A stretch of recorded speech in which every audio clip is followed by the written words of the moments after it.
La digestion est le processus au cours duquel le système gastro-intestinal récupère les nutriments essentiels au fonctionnement de l'organisme et transforme les aliments non utilisés en déchets à l'aide de réactions chimiques.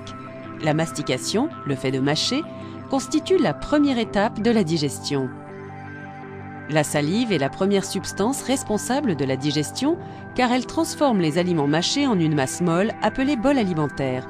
La salive rend ce bol alimentaire facile à avaler. Celui-ci va donc descendre le long de la gorge et de l'œsophage.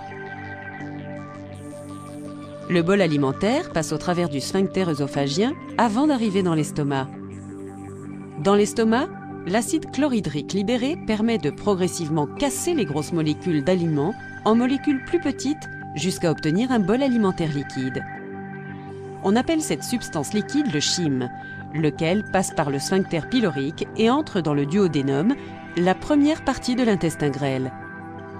C'est là que des enzymes libérées par le pancréas, le foie et la vésicule biliaire continuent à transformer le chyme en microéléments que l'organisme pourra ensuite facilement absorber et utiliser. L'intestin grêle est tapissé d'une muqueuse interne qui comporte de nombreux replis. Ces petites saillies en forme de fines franges sont appelées villosités. Les villosités permettent aux aliments digérés de s'infiltrer dans la circulation sanguine. C'est dans l'intestin grêle que tous les nutriments et toutes les vitamines sont absorbés. Le chyme poursuit alors sa route pendant environ 6 mètres le long de l'intestin grêle, passe la valvule iléocolique et arrive dans le gros intestin.